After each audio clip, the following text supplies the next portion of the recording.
The third annual Conference of Masculine Excellence has just been confirmed.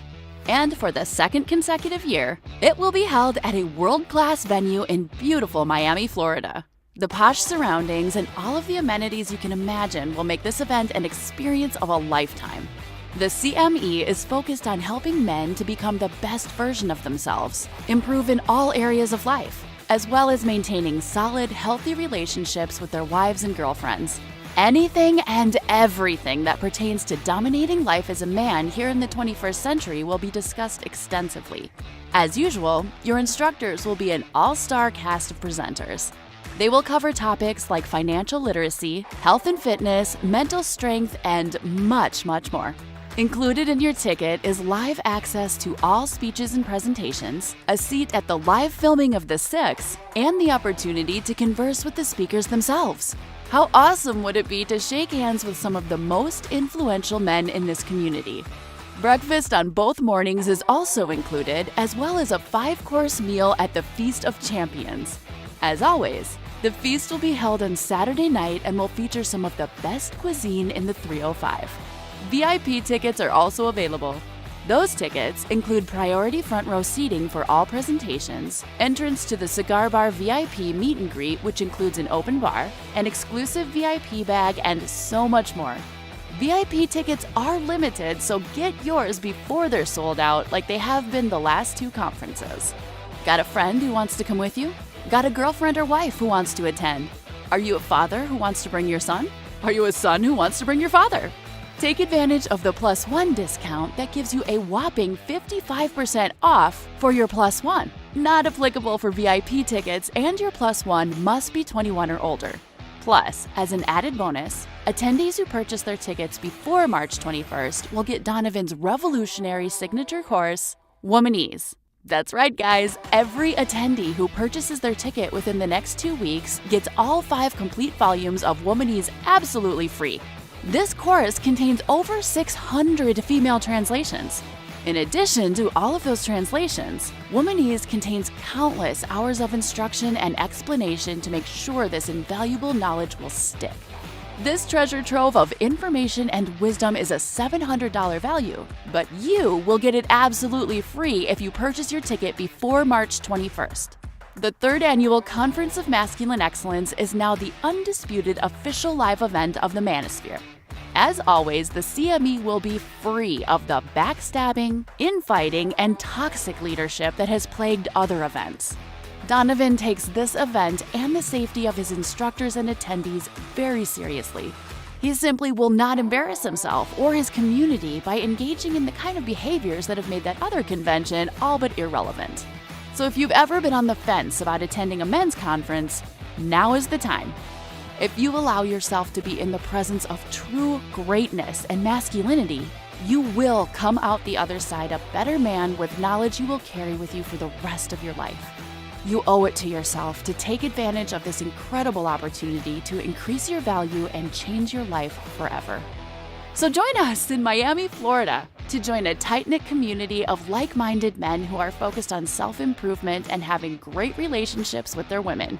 Space is limited, so go to masculineexcellence.com to get your tickets now.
What's up, guys? It's your man, Donovan Sharp, and welcome to episode 12 of the hashtag How to Relationship podcast.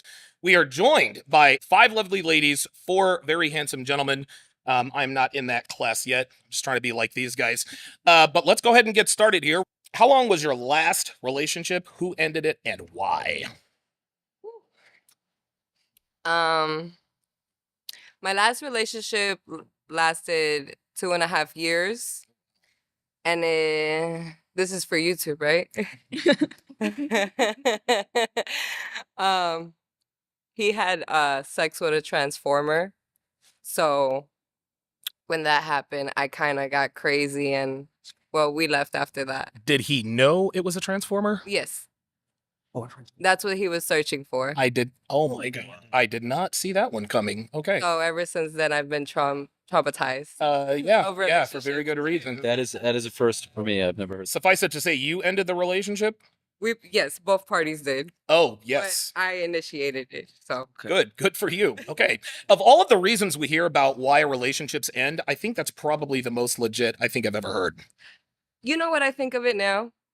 Now learning, being in the red pill manosphere, it's kind of like, you know how women are more masculine and men are kind of going into a feminine frame? Yeah. It goes back to thinking like, damn, I was so masculine. Like, you had to go look to have sex with another guy. That's how badly I pushed you away from me. Yeah, probably he could have been gay before me. Sure. But it's like, it's just scary. You know what I'm saying? Like, it's weird seeing how men are just now feminine and open into this whole LGBTQ stuff. I call it the, what do we call it? The LCD, HGTV, HBCU plus. Yeah, they keep adding stuff. Last relationship, how long was your last relationship and who ended it? Relationship was a little weird, but we dated for like a year and a half. Okay. We were going to do long distance, but then I decided to just break it off because I wanted to come to Miami and sort of build our business, kind of go out there. And I was about 22, 23, so I was really young. But yeah, it was really just a weird situation that ended up being a great learning lesson. Mm-hmm. But I'm glad that we were able to just cordially just end. Good. And word to the wise, if you're looking to be in a long distance relationship with anybody, number 1, don't do it. Number 2, if they live in Miami, definitely don't do it. Definitely don't do it. Holy moly. Good God. So my last relationship was about 2 years ago. Okay. lasted about a year and a half. It was my high school sweetheart. Oh, wow. Yeah. But what broke us was the distance. Okay. She lived in New York, I lived in Miami, and it just didn't work out. There are too many fast cars and pretty girls in Miami. And the weather is always warm, so they're always wearing next to nothing. Kim, what was your longest relationship? Who ended it and why? It lasted for a little bit over a year. I initiated the breakup because there was a lot of lies and he went missing for like 10 days. Oh, a lot of lies. Like what? So he went missing outside of the country while he was supposed to be spending New Year's with my family. Oh. Yeah, then he said his phone was missing and that they robbed it. Oh my God. Oh my God. Do you know where he was? What country was he in? Do you He remember? was in Colombia. Oh yeah, we all know what goes down in Colombia, including the Colombianas. Ay, ay, ay, ay, ay. I Wow. was also in Colombia, so he was supposed to come spend the holidays with my family, and My gosh. I ended up seeing on someone else's stories was at parties. Oh Jesus! It's always Instagram that gets you, isn't it? Damn. God damn, man. Shish. Ay, ay, ay. Shout out Colombian hoes. Shake. Longest relationship. When did it end? And who ended it? Longest. It was a girl that I dated in vet school. I was living in Minnesota, and it was about close to 2 years. Oh, and wow. Fantastic girl. Family was great. Minnesota nice. Everyone's friendly up there. Don't you- Yeah. And once I graduated, I wanted to move to Chicago, and she, actually looking back, she was open to maybe moving one day. But I'll be honest with you, I thought I was this hot shot coming out of school. I was gonna be, making money for the first time. I was like, I want to be single. I want to experience everything that being single in a new city has to offer. Looking back, I missed out on a great girl. I regretted that breakup. That being said, I don't regret where it led me, because I think a lot of cool shit has happened to me since then. So it's like, hey, that was meant to go that way. But yeah, that was the longest one for me. And by the way, I know I kind of gave you guys his introduction. This guy is, he is, to me, he's the winner of Love is Blind Season 2, like I explained off camera. He got into, so you matched up with, I've already... By winner, he means I got left at the altar. Like literally a wedding with my friends and family and her friends and family, and she said no to me at the altar. And how is that a win? I bet you're wondering. Dodged a bullet. It was so funny. You dodged a bullet in it, and it's funny. I remember when I was reacting to that episode, when she told you no, I watched you, and I remember you turned around to the crowd. You're like, "Hey guys, it's a celebration. It's all good." I was like, "Yeah, Shake definitely. He's now just take us behind the scenes, not too much, but Yeah. Was it already predetermined that what was her name? I forgot her name already. We don't have to say her name. Okay, was it already predetermined that Yeah. she was going to tell you no, or Well, it's like this. You're not supposed to outright ever say it, especially on camera or whatever. Like, it's supposed to be you wait until then. Sure. But obviously you're living with your partner. Like, you're gonna have those conversations. Where's your head at? Type of thing.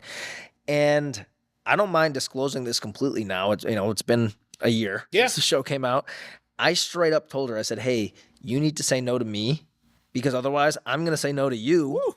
And it's gonna be way worse if I say no to you. Like, I can handle it. Sure. I'll be fine. Yeah. And it was my way of protecting her in a way, because I didn't want to marry her, but it's not like I wanted her to be humiliated. Sure. But the thing that sucks is at the time anyway, she turned it into this whole victim mentality, and instead of just saying no, she's like, I choose myself. Oh yes.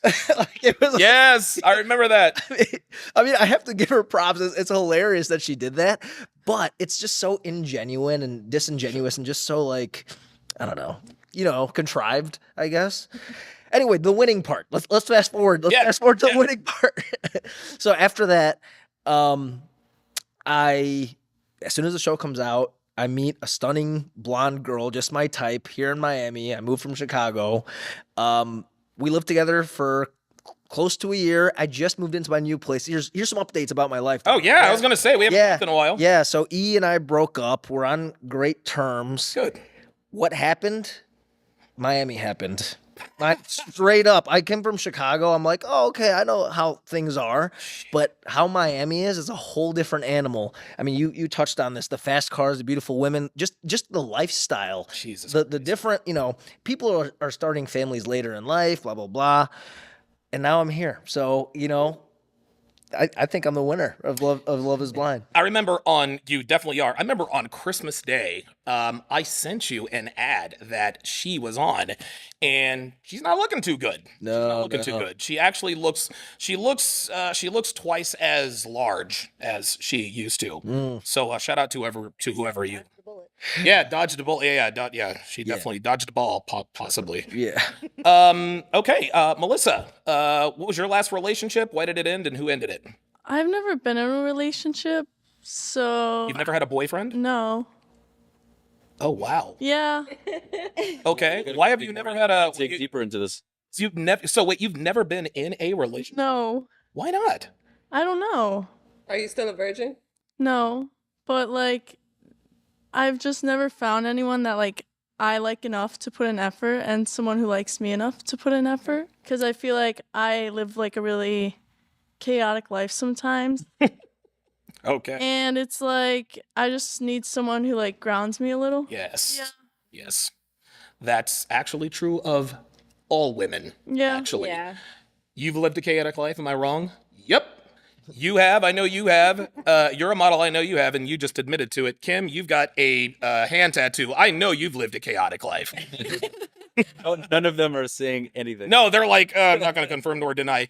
Pro game tip for the guys. Something Melissa just said sort of reminded me of this. Girls used to ask me all the time, "What are you looking for in a woman?" And I say, I don't know, but I'll know it when I see it. You understand? Yeah. That keeps people from transforming themselves into exactly who they think you want them to be. So if you're ever out on a date with a guy and he's like, "What are you looking for in a man?" Say, I don't know, but I'll know it when I see it. Yeah. All right.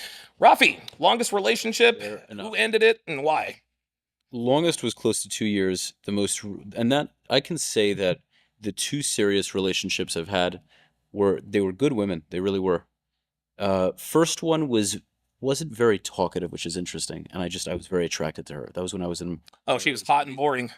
Yeah. Yep. Not stupid though. She wasn't stupid. She was just kind of boring. I've dated hot, boring, stupid girls there. Yeah. But she wasn't stupid. Then the later one was about 2 years ago.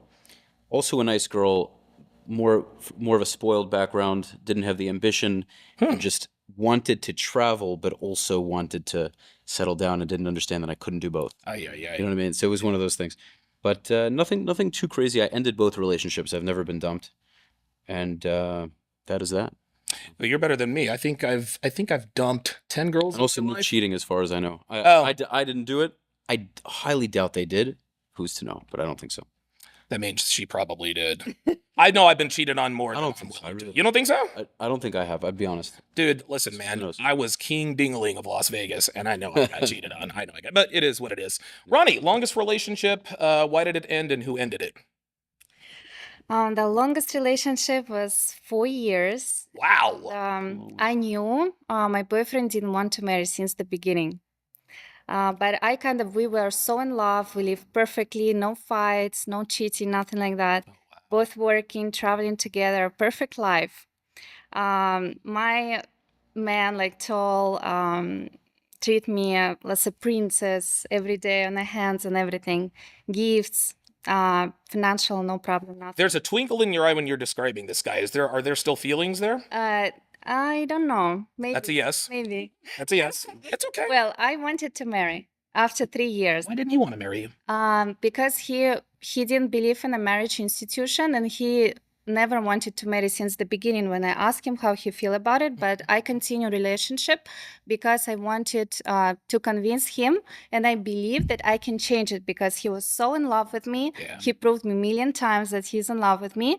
And I was trying after 3 years, I was kind of pushing him for marriage, and that killed our relationship, and we just split. I have a question. Yeah. What type of wedding were you looking for? Were you looking for big wedding? That might have been it. That's the problem, and I'll tell you why. you was looking for the party versus the actual, like the how you say? What she's trying to say is that modern women want to get married, but they don't want to be married. Does that make sense? She's not saying that about you. She's saying that that was the perception of your guy. So like for an example, if you throw on a big party to a guy, you could just go to the court and get married for $150, $200, and I promise you probably would have still been together versus having the big wedding. Or you can do it for free and just do it between the two of you. Right. Yeah, but for me, I like to celebrate things. I like to Well, you can still have the party. their achievements, but not like a big wedding, like 100 people, maybe 50, 60 people, but still maybe go to Italy, go to celebrate on Lake Como, Como Lake. Something Lake Como, yeah. The money was not a problem there. So, and I still worked, and he totally paid all the bills, but the money was not a problem. Dream guy. He could afford it. He just didn't want to be married. He didn't believe in a marriage institution. He didn't think that we need a marriage license. And also one more thing that I wanted to have, for me, a family with kids. And I wanted to have kids. And he was a child-free guy. But again, I thought I can change it throughout the 3 years of relationship. And the last year was not good because relationship went down because I pushed for marriage, and I kind of tried to change him that we need kids and why we need it. So why did you think you could change him? Because of love, because everything that he done for me, because I had so situations we had both, like his mother was in the hospital and we slept in the hospital together. So throughout three years, like I had situations when like he saved my cat from the firehouse. You know, so he literally went inside the house and with his hands. Who is this guy? We need to find this guy. This guy is saving cats out of burning buildings? He lives in California. He is from Oslo, actually, and he lives in California right now. He moved there. Some Terminator stuff. He's a programmer. Terminator. Yes. Wow, he works for the big company as a programmer, so money is not a problem. So why was it so important to get married if he obviously loves you so much and he does all these things for you? Because I believe security, the family, and I wanted to have kids with husband. Yeah, of course. Not to mention that being married is a social status thing for women as well. Yes. Especially as you get older. Especially as you get older, like I walk around with a wedding ring on all the time. Right. Because it gets me more respect from other women who are my age, older, or even younger. So it is a status thing as well. It's a goal for a lot of women to want that because that's something that they can build on, you know? Yeah, it proves that, hey, I made it. I am success. Success for a man is, can I have children? Yeah, there you go. So social status. Yeah. Yes. Now, Devon and I, we are engaged, and we are going to get married October 19th. What? Thank you. Congratulations. But we're not getting the state involved. We're gonna have the pomp and circumstance. We're gonna have the cake and the champagne toast and all that good stuff. We'll have the party. We'll mark the occasion, but we're not signing any papers. Let's just say, for example, let's just say, for example, I wanted to have kids and she wanted to have kids, and we were both young enough to do that. I still wouldn't sign anything. However, I think what a lot of people don't give men credit for is that we are very fair-minded people. We're bountiful people. I'll give you an example. Devon and I, we've been together for over 7 years, been together for 7.5 years. There's nothing tying me to her legally.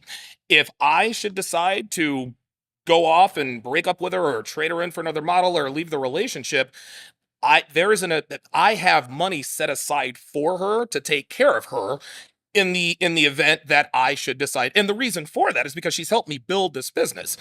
Not only do I love her very much, she's a very important part of my business. And the fact that she has helped me with this business, it can't be lost on. So that's the fair-mindedness. So if I were to ever knock her up or have kids, then guess what? I would absolutely positively make sure that the children were taken care of. So if you guys ever cross paths again, maybe let him know, hey, have you ever heard of private marriage? Maybe he'll warm up to that a little bit. Is he still single? Looks like she's... The relationship is gone already for a year. we killed it. So no. Yeah. Okay. All right. Well, there is no way back. Oh man, keep us posted. Keep us posted. No way back. With AI, maybe you can create a new one. There you go. It was 3 years ago. All right. So 3 years ago, no calls, no nothing. Yeah. I can still tell that there's something. Yes, but you can still see her face. Doesn't have her Instagram. All right. Okay. But that was my best relationship I had. So that's the one that got away. That was a high plank I'm looking for right now. Okay, very good. Someone with as nice a teeth as yours deserves a man like that. I'm going to go back to you here. Very interesting question. How would you describe yourself on a dating profile? Dating profile? Good teeth? Right away looking for a serious relationship, to build a family, but no pressure. Of course, it takes time. I don't like to talk a lot on if it's a dating site. Yeah. I would like to meet a person and then go from there, because texting is a lot of time, especially with my pictures. I've been modeling and acting. I have lots of professional pictures. A lot of guys text me, and if I reply them, I need 24 hours, like literally, to reply everybody, even say hello. So no texting. When we meeting, where are we going? Okay. Nice restaurant, boating, golfing, wherever their interest could be. Just a beach. We could just rent the chairs and just be on the beach, get a cocktail and talk. Everything's great, but no texting. And happy person. I love to dance. I love to sing and do fun stuff. Okay, very good. Real quick before I move on to Rafi, you're clearly attractive enough to be a model. Thank you so much. How does, and you can't answer this as an ugly person, but how, well, I don't know, like dating is very different for extremely, I mean, you're attractive, like all of the ladies here are very attractive. Yeah, what are some of the challenges about dating when you are as attractive as you guys are? A lot of guys think that they can touch me since the first date, like take my physical hand and maybe kiss. So I think it's not good to kiss on a first date, even if he bought me a nice dinner or nothing. Food is nothing for me, and we had both a great time. So let me get this straight. Yeah. You're attractive, you want children, you don't believe in texting, you don't even kiss on the first date. No. Even if I like the guy, I'm gonna hold on a month or something like that. But that has to be a magical moment, and I have to see that he really likes me, not for my look, and that big kiss, that butterflies in the belly and everything. So it has to be like from me. I give a green light. I do first step. My man has to hold on. Okay. All right. And good. That's the challenge, because I meet some men and they think that they can touch me, they can kiss me, and that's turn off for me. I know it's turn on for them, but it's turn off for them that they let themselves doing this. A lot of women say, well, I have to sleep with him, otherwise he's going to lose interest. Well, isn't that kind of the point? And if a guy is going to not mess with you because you're not sleeping with him, that's not the kind of guy you want to be in a serious relationship with in the first place. Am I wrong? I think a lot of girls speak out of both sides of their mouth when they say, well, the only reason I sleep with him is because I'm afraid he'll lose interest. No, you want to sleep with him because you want to sleep with him, and that's okay. But men know the difference between hoes and, I guess, girls like you. So, and to touch on that point, yeah, a lot of girls feel like that because they have nothing else to offer. Ooh. So if you're like, oh, all I have is my appearance, my physical stature, whatever, all they really have to give up is box. That's right. But if they have a relation or a deep confidence and a lot of things going, like just like yourself, convictions. Wait, because they'll still be interested. Yes, there is different goals. Some women actually they like just to have sex, but for me, I'm not missing out if I find one man and have sex with him 10 times a day, but with my men. 10 times a day, goddamn. All right. With one, my man. Oh boy! Oh my God! Oh boy! That makes you. I won't miss out if I don't sleep with nobody for a year. I want. So she doesn't have the FOMO, the fear of missing out. I like that. Wow, very good. She said 10 times a day, man. My balls hurt. Yeah, right. Like, dude, I'm 45. I almost forgot. I'm 45 years old, man. After the second time, I'm like, I'll see you next year. Rafi, how would you describe yourself on a dating profile? On a dating profile, I'm not so. Two. Yeah, I love it. My real estate coach calls me the Israeli Viking. That's great. Yeah. So I haven't had Tinder in an enormously long time. The only apps I've had was a Jewish dating app called J-Swipe. And there's a Jewish dating app. Dude, there's Muslim, there's hijab hookup, there's like Muzzmatch. There's Muzzmatch. Oh my god, that's great. Holy moly, Tinder for Hezbollah or something like that. Yeah. So and then I've had Bumble. Quite honestly, I mean I've done quite well on the apps. I'll just be perfectly transparent. I mean, when it comes to long-term dating, I want to marry someone who's Jewish. You know? Okay. So is there a possibility that I might meet someone who isn't? She'll convert and have an interest in Judaism? It could be, but I want someone who understands my culture and gets all that. So I don't know yet on my Bumble, because quite frankly, depending on the girl, I don't know who it is. I don't know what will be. I find that a lot of the time also when somebody writes relationship or marriage, you can actually choose marriage. You put too much pressure on the outcome. Yeah, you do. So I think it's good to kind of, or if a girl says no hookups with all these X's and canceled emojis, she's what a hoe. Guys do, A, she's probably a hoe, and B, a guy sees it as a challenge to go and see what she's really all about. And I find that those girls are probably more likely to be the opposite if they're writing that. Or D, she knows that those guys will see it as a challenge because women like being chased and pursued. So she says, I'm not looking for anything. I'm not looking for, anything. Yeah. I'm just looking for something casual. Just no need to write it. If that's how you are, it'll come out. Trust me. You'll see it in the pictures of what she posts. Yep. The funniest thing is when a girl's barely wearing any clothing and she's saying serious relationships only and has this list of things and requirements. And it's like the list is longer than your skirts. Right. What are we doing? There's no congruence there. But I also don't expect to find a serious relationship. Of course, in a dating app. It's not what I think. People are a bit delusional when they go on dating apps thinking that that's what they're going to find. Yeah. It's not that you can't find it. It's not probable. Right. That's my take. And I think that's what you were talking about, Ronnie, is you don't want to meet somebody on a dating app. You would like to meet somebody out that makes sense. We don't do that anymore. I have a girlfriend who married a nice guy. He's a doctor and she's a nurse. They didn't meet in a hospital working together. They actually met on a website. Well, there you go. But that's rare. I agree with Rafi. That's rare. Melissa, how would you describe yourself on a dating profile? I also don't really have any dating apps on my phone. So why not? Because I don't want them. I don't like. I've had them before, and it's just. And you get approached all the time. It's like I don't like that. So for me, it's like if I were to describe myself, I would say like athletic. I like to work out, so I'd want someone who also likes to work out and likes that lifestyle. I love like adrenaline and like just doing like fun things. I love being in nature, so I'd say stuff like that. Okay. That's about Very good. So, how often do you get approached just out in the wild? Grocery store, laundromat, whatever the case may be. 5 to 10 times a day. Wow. Just like guys in the streets in Miami who will be like, hey, mommy, or hey, sweetie, or Now, you're from Michigan. Was it that frequent in Michigan? No. Oh, not at all. Way. So when I come here, it's like I just like look at my phone and like ignore them. It's like obnoxious. Like to a certain So point. what would get Melissa's attention? Nothing. Not like that. But like, oh, wow. Okay. Not like, you know what I'm saying? Like the guys on the streets who like sometimes it'll be like homeless people, and it's like, why would you approach me? Whoa, he's like, I know I'm sleeping under a newspaper, but Yeah, like yeah, hobo game.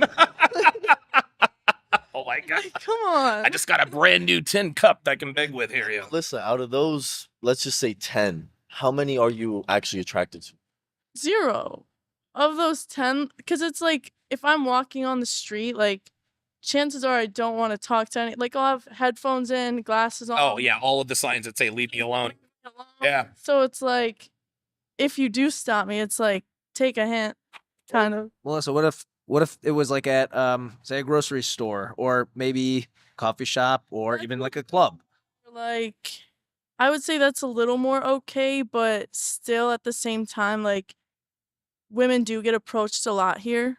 So it's like for me to stop and look up at you and be like, hey, and have a conversation with you, I feel like it would take something, you know? Before I get to Shake with this next question, to the ladies, do you have higher hopes for a relationship if you meet them organically or on a dating site? If you meet someone on a dating site, what I'm hearing is that, you know, the prospects on dating sites not very high. Whereas if you're out in the wild, so to speak, it's a little better because at least you had the balls to come up and walk and, you know, talk to because dude, I've approached thousands of girls in Vegas, and you would be shocked at how many girls tell me, "Wow, I'm surprised you came and talked to me." And I'm like, "What?"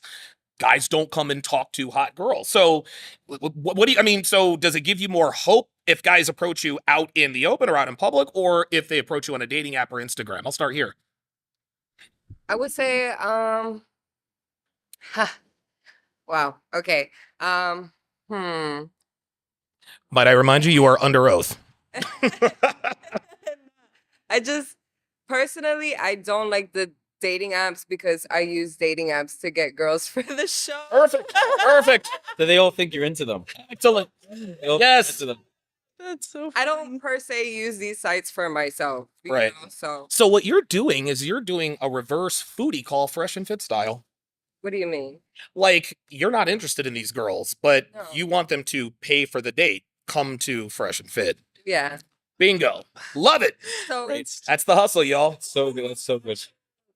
dating life, like I like someone, but they're not in the same state as me, but I vetted them through my friends. Sure. Kind of like, you know, I in real life settings, I need to make sure this person's okay. I need Yeah. to make sure this person's cool. Like I can't just be seen around with anybody. Right. And plus vice versa. Like we both have a little bit of status here. We can't embarrass nobody. Okay. Trying to avoid the transformer thing. Huh? You're trying to avoid the transformer. Oh my God. And then another thing too, like I vet so properly. Like it's you don't understand. You should. To know. I need to know if you're this type of guy. I need to know what you're into. What are your interests?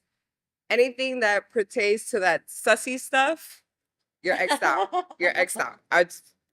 You even So- gay. You even tell your homeboy. Hold up. So let Super sexy. me give you a scenario. Let's just say that you are with you're with a guy and you really like him, and you guys are kind of drunk. He's like, "Hey, look, man, like man, we're fucking 10 times a day," as my good friend Ronnie just said. But man, I was in college this one time. We got all fucked up. This is the one time thing. Like, my roommate touched my dick. That's it. That's it for you. I agree. Absolutely. I don't listen, man. No. Look, I have no problem with the HD, LCD, HBCU community. I have no problem with that at all. I have no problem either. But when it comes down to my personal relationship with a man that I'm supposed to be mating with, I don't think that no. Anybody, any, you're not going to be in a relationship with anyone that has had something inserted into them. Yeah, no. Sounds or good. they insert their thing into something else who could That's also one of insert the them. Oh my God. Wow. Well, okay. Shake, how would you describe yourself on a dating profile? That's funny. Yes. Well, you know, I haven't been on the apps in a while myself, but I definitely have spent time on Hinge and Bumble. Those are probably the two that I like the most. Bumble was a great one because the girls approach you first, right? Oh, is that right? Yeah. So you match together, and then the girl has to make the first move. And I think that was a good reflection of kind of my strategy on, not for real life, sure, but for the dating apps, yes, where I would put up what I thought was the best parts of me. I mean, using my own judgment, I don't know, somebody else might disagree, but, you know, I love animals. I DJ from time to time. I just other random shit about my life. Right. Yeah. And I'll just wait to see who, you know, I guess it's like, the flies, they get caught in the spider web. Yeah, there you go. Okay. They're swiping through and they're like, oh, okay. And that's kind of been the approach, you know. In real life, I am more than happy to make the first move or knock your glasses off. There you go. Right, I'm sorry. Or be on the receiving end of that. But I think online, because women are bombarded with guys, it really has to be up to them. to get things started on the right foot.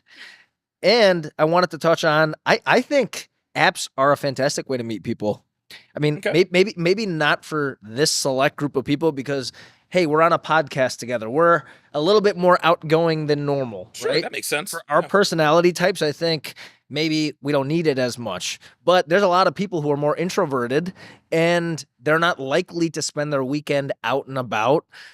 Sure, they have their friends, but they're not maybe meeting romantic interests through their friends or through their interests.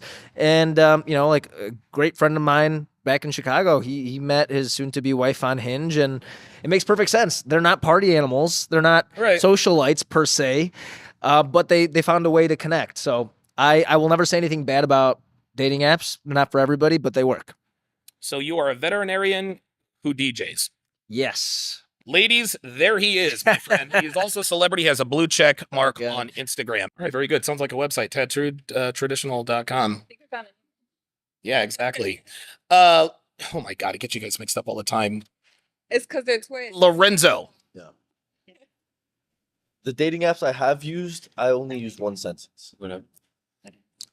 And what's that? A gentleman that's not always gentle. Oh my God. Damn. Holy shit. Hey, wait, what's your profile? Yo, like a gentleman that's not always gentle. Holy shit. And dressed like that. Yeah, Well, yeah, exactly. Dressed like picture. that. It's almost like you're a Christian Grey type figure. Picture. So okay. So like there is a formula to it. Like you post pictures of you doing fun things. Yeah, of course. You at the beach, you holding a dog, you next to a nice car. Like there's a formula to it. But my experience is that they don't really work. Okay. And I'll tell you why. Okay. Most people that are going on dating apps, from my experience, is they're looking for something quick. Right? Because on my profile, I put what I want. And if you don't meet that, then we're really not going to meet. Right? Now, I have had some friends that they put serious relationship, looking for this, looking for that. And I actually have a friend that just got married last year. Oh, wow. And they have been going out for 5 years. And they met on the first like big dating app. What was it? No. Started with an E. eHarmony. eHarmony. Oh, So Dr. Neil. Oh, we way met back- on 29 different dimensions. So It worked. Yeah, and right. especially in Miami, no one's looking for love. Hell no. They're looking for some cheeks. Yeah. For the most Love. very rare. Very rare. They're looking for love 10 minutes at a time. Right. Yeah. At least. Yeah. That's about it. So that's my experience, but I get straight to the point, and I really don't even use dating apps anymore because I feel like when you actually meet somebody in person, Yeah. you can have a lot deeper connections and also leverage the ladies to get to their friends. Oh, yes. And You better believe it. That works better for everyone. Yes, it does. Yes, it does. And you're well put together. You're very, very, sharply dressed. I'm sure that helps you out. A gentleman that's not always gentle. One of the things I think, and I didn't realize this until I had moved away from Vegas. Okay. Dancing on the ceiling. All right, fuck it. Yeah, the show goes on. Yeah. There we go. One of the things that I figured out, and I didn't realize this until I moved away from Vegas, is the reason I had so much success with women after I approached them is because one girl called me a civilized barbarian, right? I've been very successful. I've run businesses. I've made a bunch of money, but I'm also a 4-time convicted felon who's been arrested over 30 times. And while that might be off-putting to some girls, it secretly turns a lot of girls on because they know that if shit gets real, that I'm no stranger to putting my fist through somebody's face. Now, I can't do that again in Clark County. Otherwise, I'll be put away for life. But a gentleman that's not always gentle is very good. That's very, very good.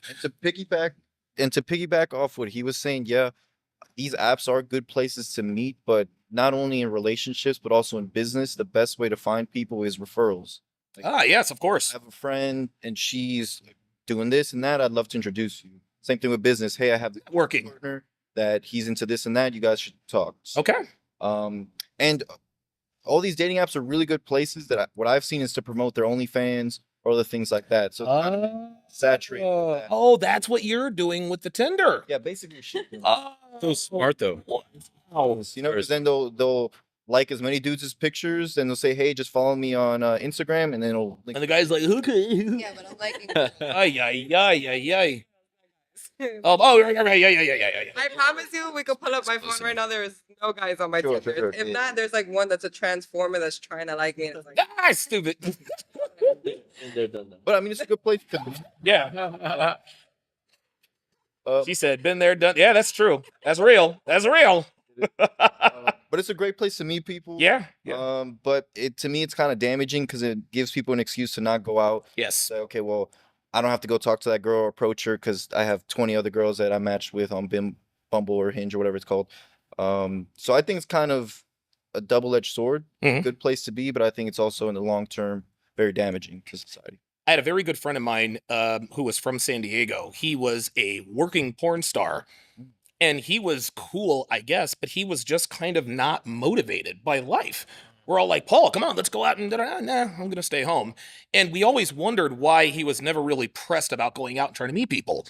He's a porn star. He fucks hot girls for a living. So why in the world is he going to go out and, all sorts of, fancy smelling clothes and this and that and the other when he can just go get paid to do the same thing without all of the pomp and circumstance the very next day at work and make a quick 500?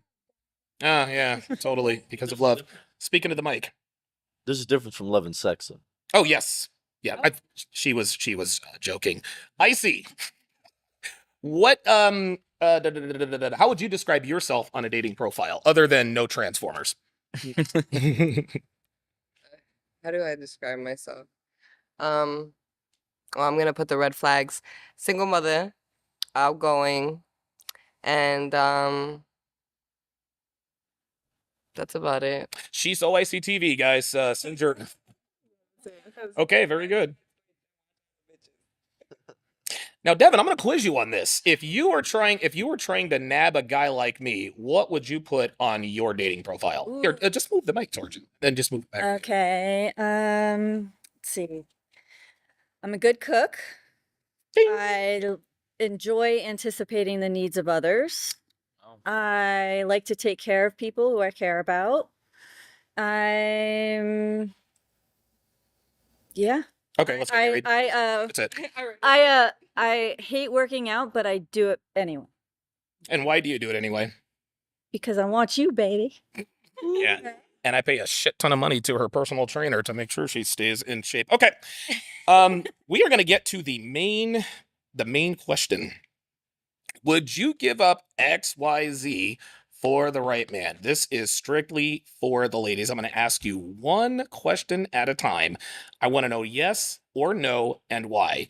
Would you give up girls' nights out for the right man? This is bars, clubs, etc. Yes or no?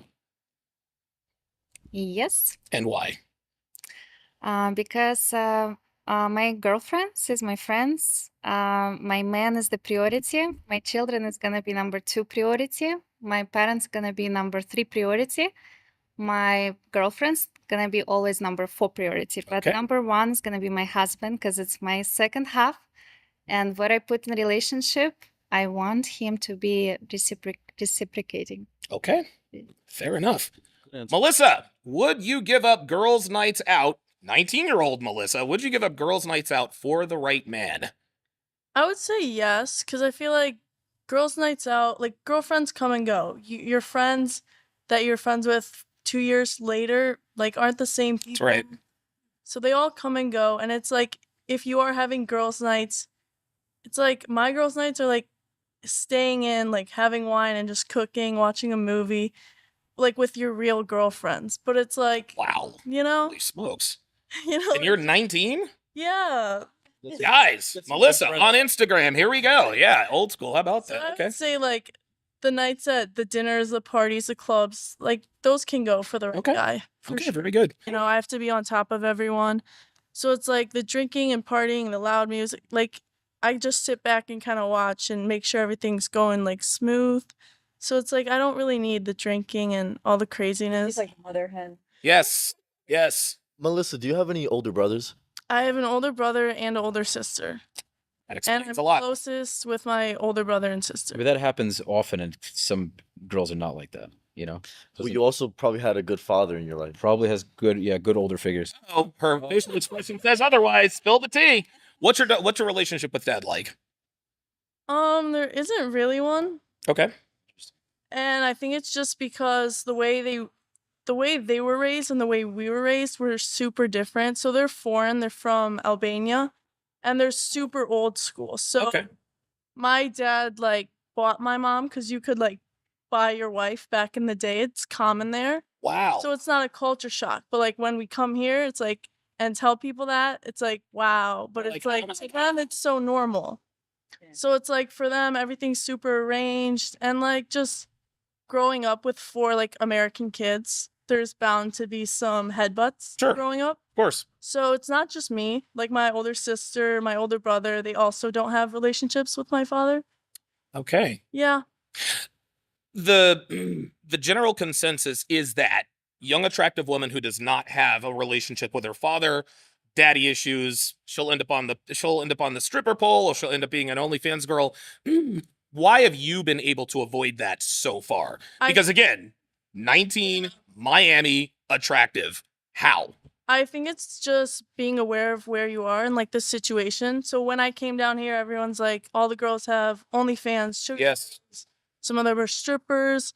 And at first I was like, oh, I'll get an OnlyFans. And then I realized I was like, do I want to be like everyone else here? Or do I want to keep my own like respect for myself and find a husband and just exactly. So the OnlyFans came down. Everything was just kind of like, okay, I'm just here to work, make money, figure out what I want to do and where I want to go. Okay, very good. Devon. Yes, sir. Unlock your phone and hand it to me right now. It's not locked. Would you ever do that for the right man? Would you give your boyfriend, fiance access to your phone? Oh yeah, and I always did. And actually, my ex-boyfriend requested a location to be open, and I certainly did because I have nothing to hide, and he can come anywhere I am, and I am at work or in the gym. Basically, if I'm with friends, he knows where. Mm-hmm.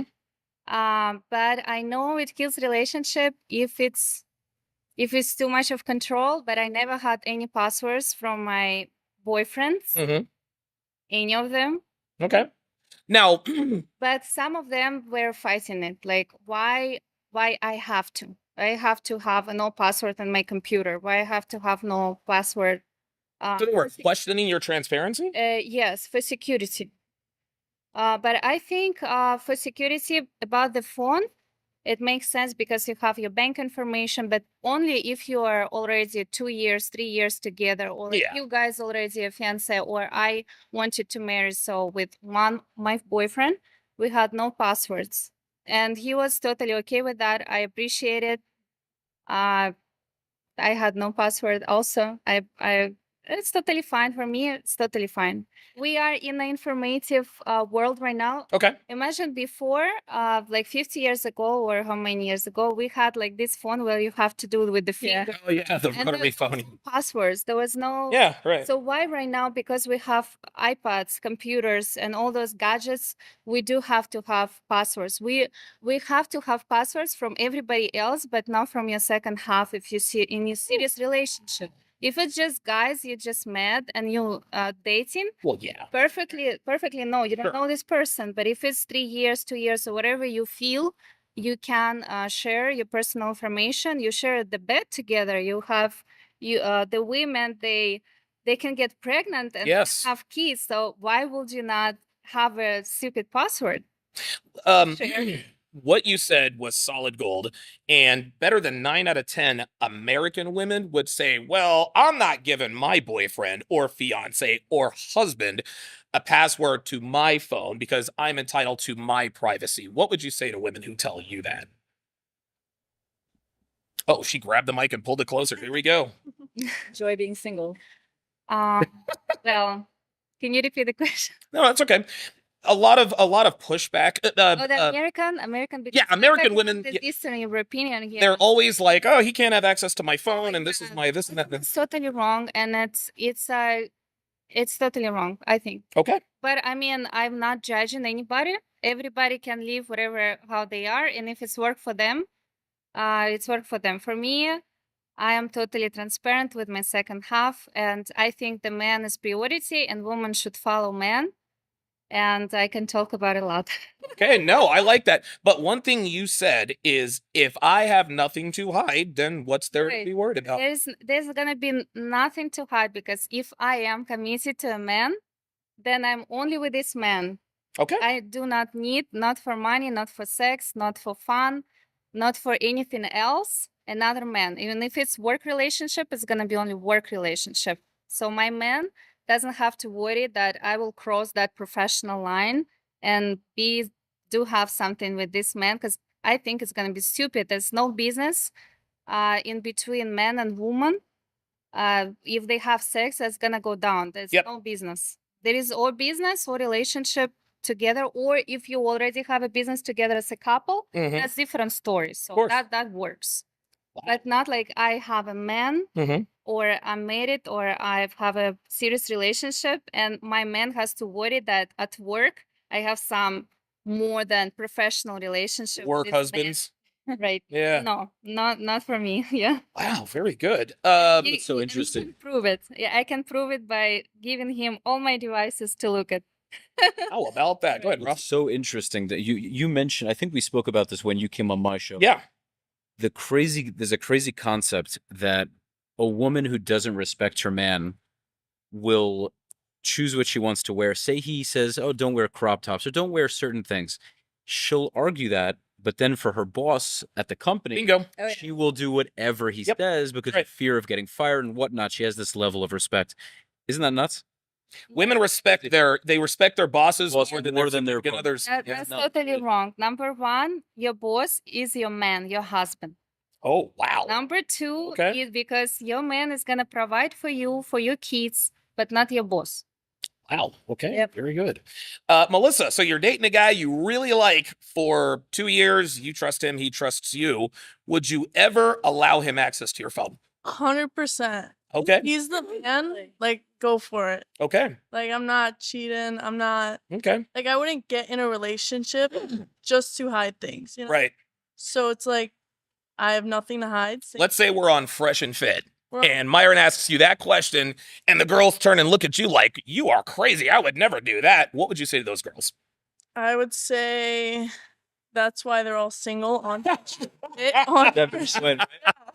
Fair enough. So what is the line of demarcation between like when you would hand over your phone or would you not? Like, is it a 3-month, 6-month thing? Is it once you've had a chance to delete all of the other apps and make sure that everything is clean? Like, like basically, I think what he's saying is that when a woman hands over her phone and is saying, hey, I don't have secrets from you, that means that she's all in. Yeah. And so a lot of women like to keep their toes in the pool while, you know, he's the one, but these other 4 guys that I've been talking to for the last 6 months might come through. Like, I see what you're saying. Yeah. So for me, it's like, if we're talking, and I'm taking you seriously and you're taking me seriously, there won't be other guys. So it's like, if we start dating and you want to see my phone, there wouldn't be other guys on it. So it's like, as long as we're dating and you ask, you'll get it. You know? Would you delete like your guy friends from your phone?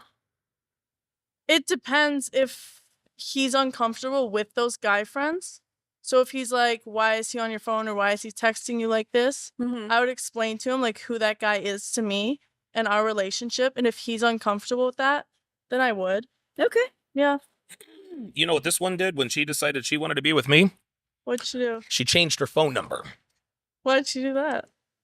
So that the past couldn't follow me. Anyone who could then reach me from this point forward, I had to willingly give them my information. So this was no guy from like 2 years ago. Hey girl, what's up? I'm in town or anything like that. I didn't have to deal with any of it. It was just okay. Boom, new chapter. That's start smart. forward. Very smart. Yeah. You avoid so much mistrust with Donovan. Very smart. Yeah, man. I'm not a commitment. That is strong commitment. Wow. I am not an easy guy to be with. as you can. I have no doubt. I know it's surprising, but yeah, the things she did when, leading up to. Yeah, because I was like a problem solver. So like if he had an issue with something, I would try to find ways to make that not an issue anymore. So it was like, okay, so this guy from my past called me. I don't really want to deal with it. I can eliminate this problem. He changed my phone number, There you go. Like, it was real easy. So like if I could find things that I could do to make him feel better, it was no skin off my back to go ahead and do it. And I think a lot of women these days are holding on to things that really don't matter in the long run. Yeah. And I want to kind of add something to what you said, because a lot of girls might have just missed that. You're a problem solver. Yeah. Not a problem maker. Ooh, yeah. Like a lot of girls just like to argue because they're good at it. Yeah. Oh, yeah. They'd rather be your headache than your peace. Exactly. So Yeah. much fact. Not his entire. I'd rather crack cheesy jokes and funny puns and stuff like that, and like make my man That look better. she does. Yes. Oh boy, she is especially when she's in the shower. When she's in the shower, she's cracking all the jokes, and I'm like, oh, yeah. It's killing me. I see. You. Well, naturally, yes. If it's 2 years. Yep. There's no real reason behind it. I'm pretty open when I'm in a relationship. Whatever's mine, it's yours, and then whatever's yours is mine. So. Okay, very good, excellent. This is a segment I like to call "Tell Me Why I'm Wrong." So I'm going to make a statement, and each and every one of you are going to either tell me why I'm wrong, or you're going to tell me that I'm right. We all ready? You're right. Good answer. I like that. Good answer. Women cheat more than men. Tell me why I'm wrong. Women cheat more than men. I think you're right. I think women have to choose who they don't want to have sex with, and not with who they do. Yep. So, opportunity. More opportunity, more impulsive. Yep. Yeah. Hypergamy. Okay, very good. Icy, women cheat more than men. Tell me why I'm wrong. You're not wrong. You're not wrong. And naturally we have more plates to spin. So it's kind of like, since we have so much options, a guy could have like what? The candy store analogy. Yes. We've been in the candy store since we was 18 years old. Yep. We've seen all type of licorice, all type of things. But the moment a guy gets there, when they're like, Notice how she said licorice. Was that red or black licorice? it could be either one. Oh, there it is. There There it is. But So what kind of licorice you like, girl? Good stuff. we have way too much. I'm going to hit you with another one. There is no such thing. That was funny. There is no such thing as unconditional love. Tell me why I'm wrong.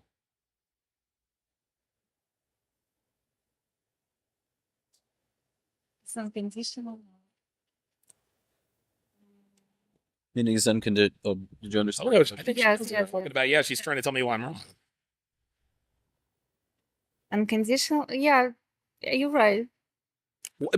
You were having trouble with that. What made you come to that You're right, conclusion? you're right. I think I don't want to fight this statement. Can I don't? Can I don't? Yeah, that's fine. That's true. Okay, very good. I'll say why you're wrong. Okay. Well, for instance, my mother, I know she'll love me no matter what. Oh God, I should have qualified it. No, you're right. I thought we are about the relationship. Yeah, my bad. No, very good. Man and woman, but yeah. Yeah, okay. That's of course. But Unconditional love is only for children and yes, pets. only That's it. because in relationship we are entering relationship with a purpose, Yes. with a condition. Women want to get married, have children, or man wants to settle down and have a status for his work and everything. So it's with condition. Cannot be any step. I think unconditionally in between relationship of sexes, like Gotcha. if it's for love, so it's not. I would argue that conditions, the more conditional your love is, probably the better your relationship is, because you're holding each other accountable. That's right. My love, listen, I love this woman to the moon and back.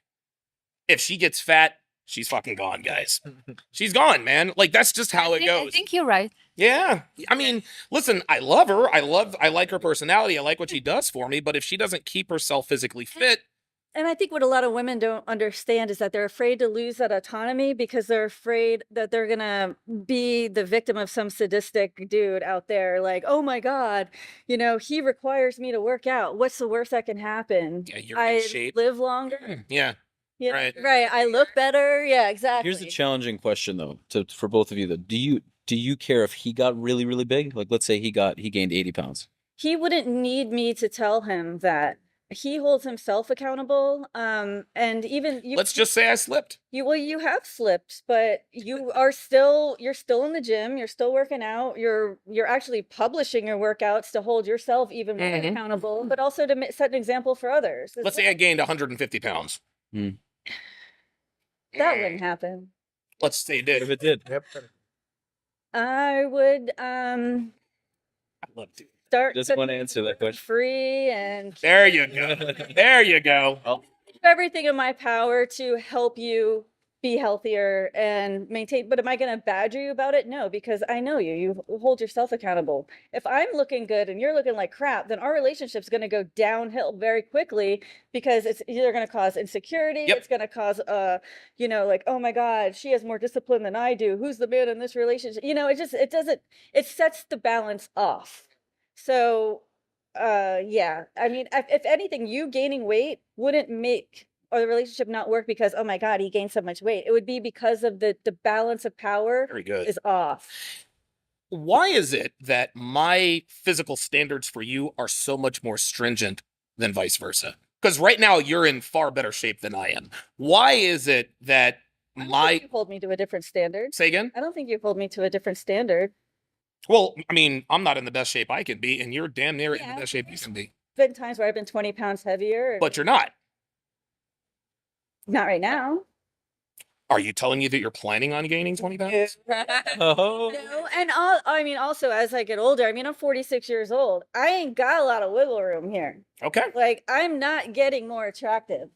And you know what I mean? Like, my skin's not getting better, all this other stuff. So the least I can do to help sustain our relationship is to look as good as I possibly can. And, and it makes me happy to see you enjoy it. And not only that, we always hear the saying, what do you bring to the table? Devon, I like that you said the balance of power. I like that you mentioned that because I think in between woman and man, there is balance of power that we have to be sexually attracted for men. That's our job because we are females. We are beauty. Of course, we are more than that. Right. But that's your primary in relationship. Yeah. Yes. So if he James, that's not too bad for him. But if you, that's gonna be the balance of power. That's your power. Yeah. That's your woman power, being beautiful and. What it really comes down. That's a very good point. And what it really comes down to is. How can I put this? If I were hot, if I looked like Chris Hemsworth, but I was broke, this relationship wouldn't work. No. By the same token, if she had all the SEO talent in the world and helped me with the business, but she was twice the weight she is now, that wouldn't work. And that just goes to show that a woman's primary agency, not her only, a woman's primary agency is the way she looks. Because if a woman is not sexually attractive to a man, she's not getting in the door. On the other side of the coin, if a man doesn't show at least indirect markers of success, et cetera, then that's not going to be attractive. That's not going to be attractive either. Okay. Last question. I've actually got a 2-part question for all of you. Devon. Okay. What does your life look like 5 years from now? And what does your life look like when you will be 50? Now, 5 years from now, I'll be 51. Yes. Yeah, that's not a good thing for me. Answer it. Oh man. Hopefully we're doing more of this, kind of traveling around. I would like to have a home in the mountains. Probably Nevada. Reno. Yeah. I want to learn how to ski and I want a garden. So like I want to be able to grow my own food and cook it at the same time. So just happy house, Happy spouse. Yeah. Well, I mean, it's fun to meet new people. It's good doing the CME. It's great networking and meeting people and bringing them together. Like that's really helping people is something that I've never been able to really do before, other than like with their website, So the last 7 years, and then if thinking about the next 5, it makes me excited. Good. So, like I mean, I don't dream about cars or vacations or anything like, although you do owe me a trip to Kauai. I do. But yeah, well, I quit drinking, so that was like our deal. So all right, that's exactly right. So yeah, my life is good. I think I don't see a lot of change, to be honest. I hope there's not a lot of change. Yeah, as long as you keep your shit together. Mm-hmm. I see. What does your life look like 5 years from now? What does your life look like when you're 50? 5 years ago, if it wasn't for Fresh and Fit, I probably would have still been on the pole. Let's put it like that. And we've been, like how you said, we've been helping a lot of people. And like within my works with the girls that we bring in, I've actually helped a lot of girls' relationship issues out. Like, the ones that actually sit down and listen and actually become base. So it's nice working with that. When I'm 50, I would love to achieve everything that I want to achieve. My big goal that I really have is I used to be adopted, so I want to have an orphanage. I want to be able to provide for the children and make sure they go to great homes and not be abused, because that's kind of something that a lot of foster children go through. But that's really something that, like, before I die, that's something that I really want to put all my money towards. And probably, I don't know, I'm not looking to be somebody's wife, but maybe a baby mama. I want 2 more kids. So. Okay, all right. Well, an orphanage is a good way to do that. That's for sure. Sebastian, where's your life what does your life look like at 30, and what does it look like at 50? Well, at 30, I hope to have my first kid. Okay. Hope to find, I guess, the one of my dreams, or the one that I have settled down with, and just start building a family, because I've always wanted to have a really big family, like 7, 8 kids. So that takes a lot of time. And sex 10 times a day, right? For sure. Yeah. But right now I'm just in that phase of building the actual foundation to be able to support all those types of dreams. So far, so good. Yeah, I mean, it's been pretty good so far. Now I'm just kind of looking for that woman, because that's a very big investment. And if you make the wrong one, that could really haunt you for a lot of years. But as far as 50, my end goal is to build a church where I was born in Puerto Rico.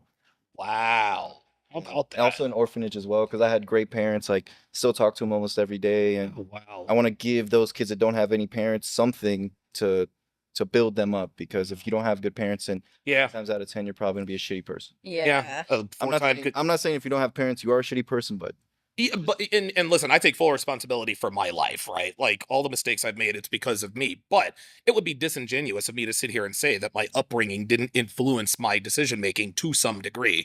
Here I am at 45 years old. I have finally figured it out. It is what it is. I like the goals. See, my mom was married at 16. She's been with my dad since she was 13. He was like 2 years older than her, right? My mom was one of 7, so it's just like, get these kids out of the house as quickly as possible. And by the time she was 21, she had me. I was 8 months old. My sister was 4, and my dad passed away. So there you are, 21, 2 kids. Like, we all think life is over for this girl, but my mom met my dad a few years later, and I call him my dad, because he's been my dad since I was 2 years old. They got married when I was 6, and, hey, stepdads are awesome type of thing. But I get what you're saying about how helping children, even indirectly, can have a long-term impact. Now, my family lives here in Florida. I wish I told him I was here. Unfortunately, I don't have the time to visit with him. Dude, yeah, we're not going to be here. But they're still together. They're still married. And so even though my upbringing was a little bit different than, the traditional 2-parent family type of thing, I still feel like I grew up with all of those values and all of the good things that are supposed to come out of that. So, it's interesting. Like, Don, one of the first 2 questions he ever asked me was, are your parents still together, and what's your relationship like with your dad? And I didn't know that those were going to be the 2 main interview questions of for our relationship. But it's very interesting. I don't know. I'm all about helping kids. No, for sure. And one of the reasons why I do want to have a lot of kids, not only because I'm very family oriented, but I watched this podcast, Patrick Bet-David. He's a businessman. Yeah, PBD. Great guy. And he kind of had this whole bit about if you're a good leader, if you're a good man, you should have as many kids as possible to make other leaders and just make the world a better place. So that's something that's always stuck with me. Yeah, and makes sense. I believe, I'm a high man of character with a lot of confidence, a lot of ambition. So I'd like to pass it on to as many people as possible. And the best way to do it is by raising kids. Because to me, right, a king can be anybody, right? Sure. A king is somebody it basically gets passed down to. Yeah. But it's different being a king maker. Yeah. When you're able to build other kingdoms with other people because your lessons are so strong and you have such character that can be passed down. Wow, very good. Excellent. That's like my personal trainer, her husband. They have 3 daughters. And he just went into coaching. He's just like, I'm going to coach basketball, soccer, you name it, I'm PE, whatever. Like, that's what he does. He's a good dude. Yeah. Very good dude. Lorenzo, what is your life going to be like at 25? And what is your life going to be like at 50? So since, we're twins, we're business partners, we have a lot of the same goals. We talk about, having kids before we're 30. Kind of marriage is a big deal. My parents are happily married, 26, 27, 25. Good God Almighty! I haven't done anything for 25 years. And the crazy breathe. is their love keeps getting bigger and better.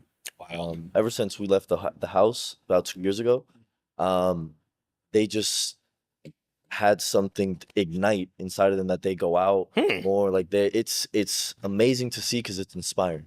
Yeah. Right. That's why we believe in love and we believe in marriage because of them.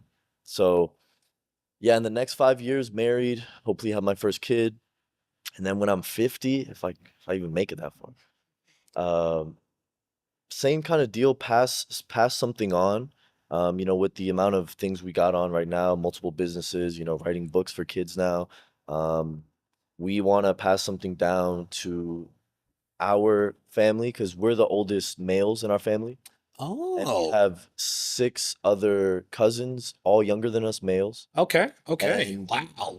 And it's a privilege that all of them look up to us. Yeah. And we've actually had our hands in the way they've developed, which is just a blessing to see because a lot of them kind of mimic our actions.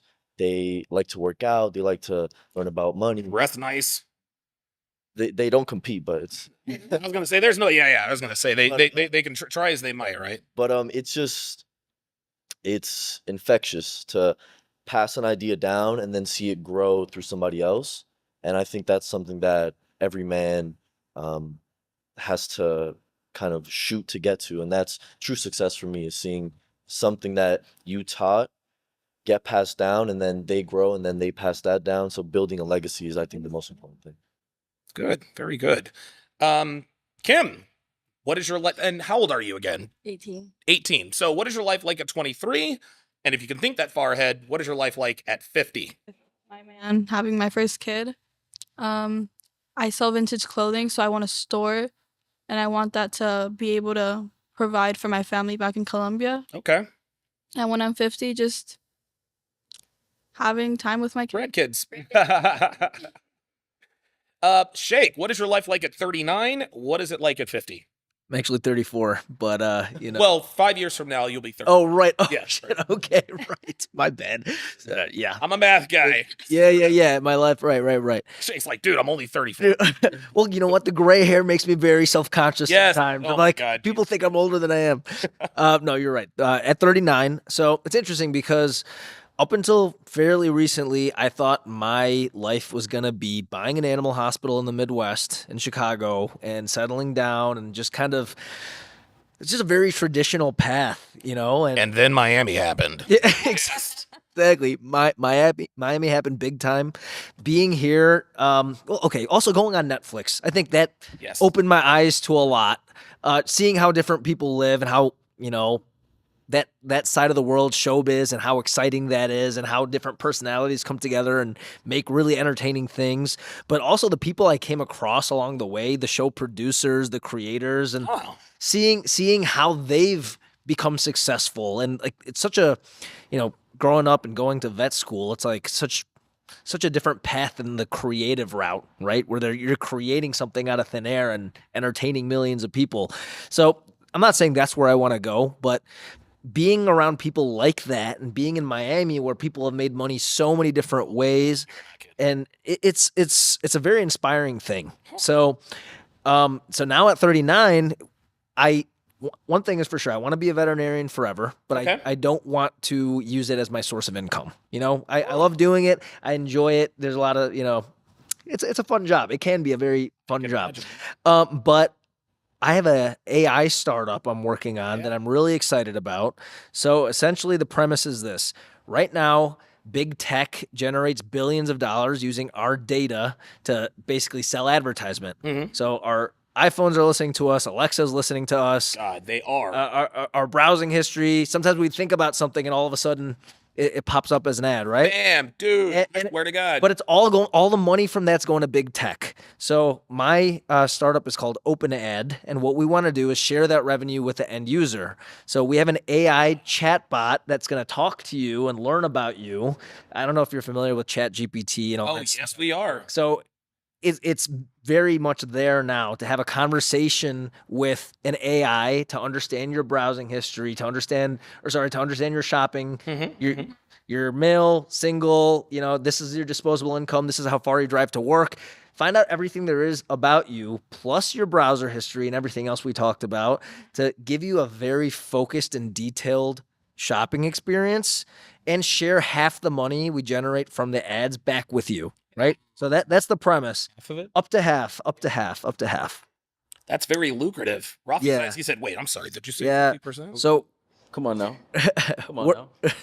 I love it. I love it. Dude, he's a real estate agent, man. He knows all about the negotiation. Absolutely. No, so we're pitching to Y Combinator right now. And so for me, I'd really love to see that grow into something that I either stay on with or even make an exit out of at that point, let someone big absorb it and like run with it. And like I said, being the people you're around makes all the difference in the world. And I will say this, it's an unlikely group here, but solid group. Like everyone is bringing something like, you know, very valuable. I've really enjoyed hearing every single person here speak. And anyway, that's 50, right? Yes. Oh, by 50. All right. I finally got around to reading Rich Dad, Poor Dad. Okay. That's been around for a long time. And do not sleep on that book if you haven't read it. I mean, I'm like, I know about passive income and money, but you read it and it's worded really well. It opens your eyes, it opens your eyes. And I think by 50, we could talk more about this, but I want to just stock up on rentals, real estate, just stock up. Happy to help. Yeah. And then all that passive income, you guys too, you guys are just starting out.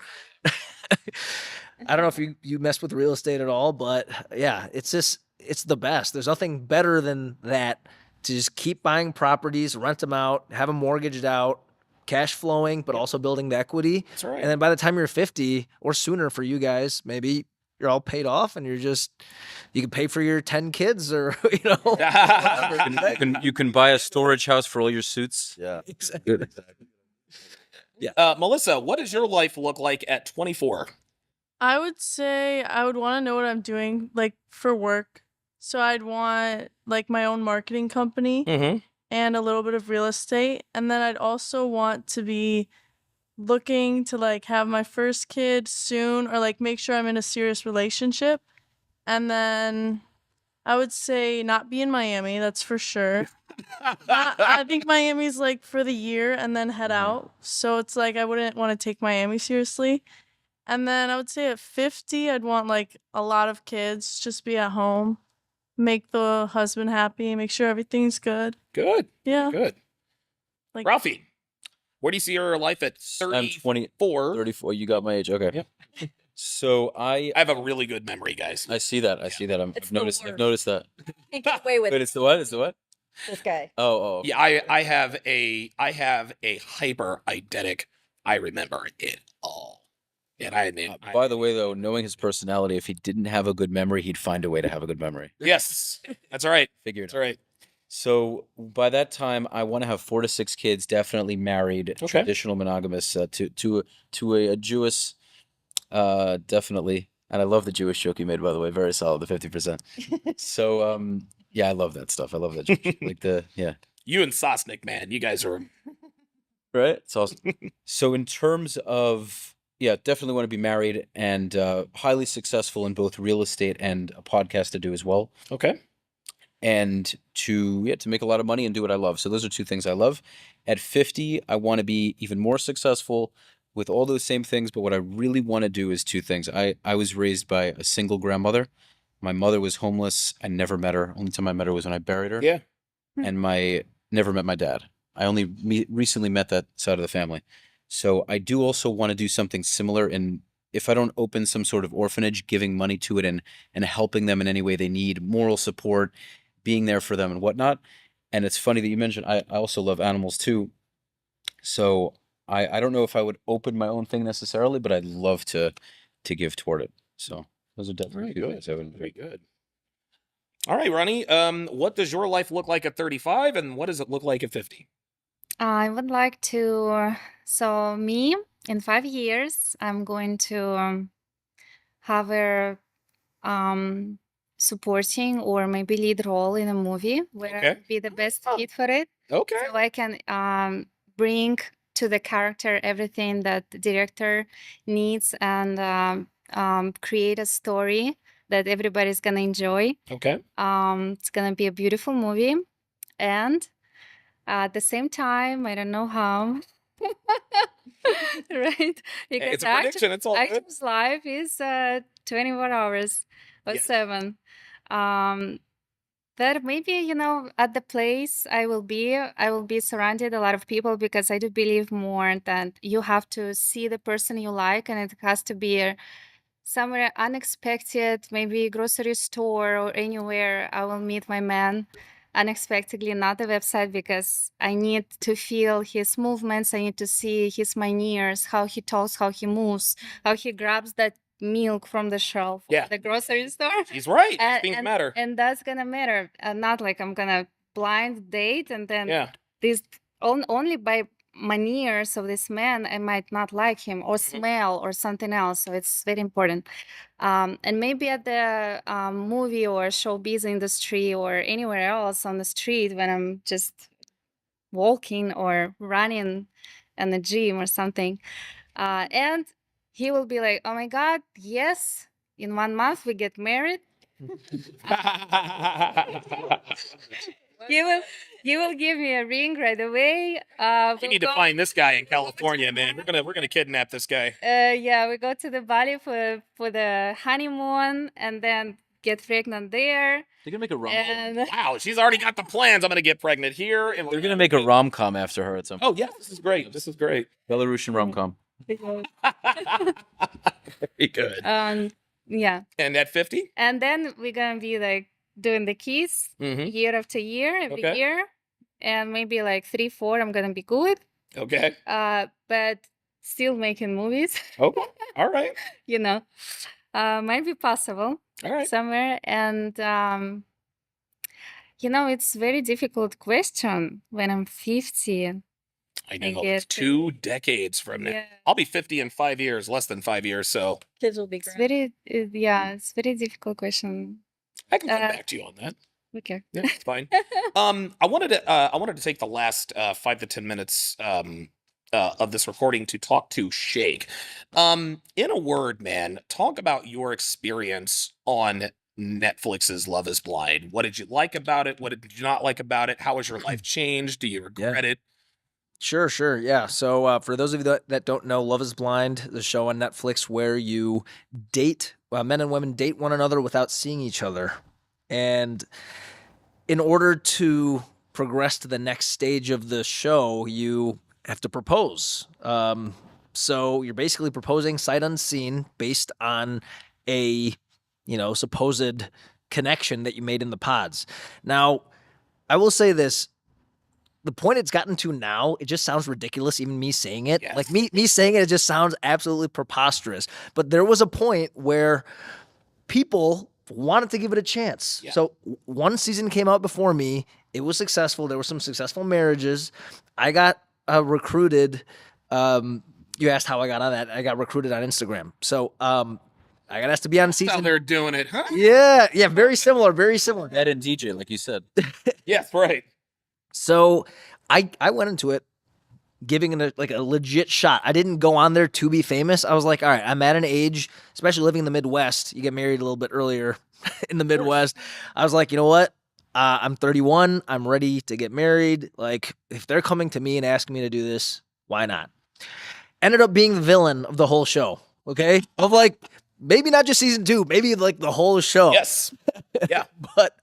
but you know, it showed me right away who my real friends are, who I could count on.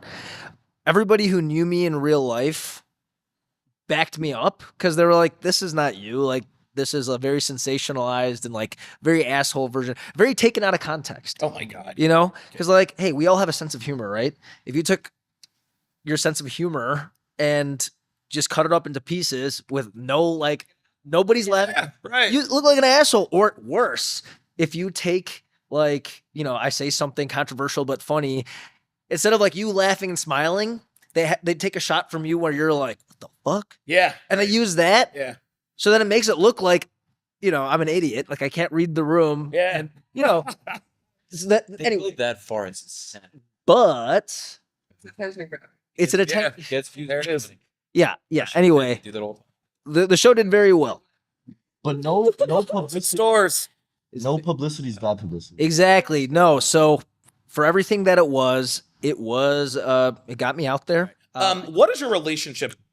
What is your relationship with the guys? Shane, Jarrett. Do you guys talk? Or? So Shane, actually, after you know, went to bat for me.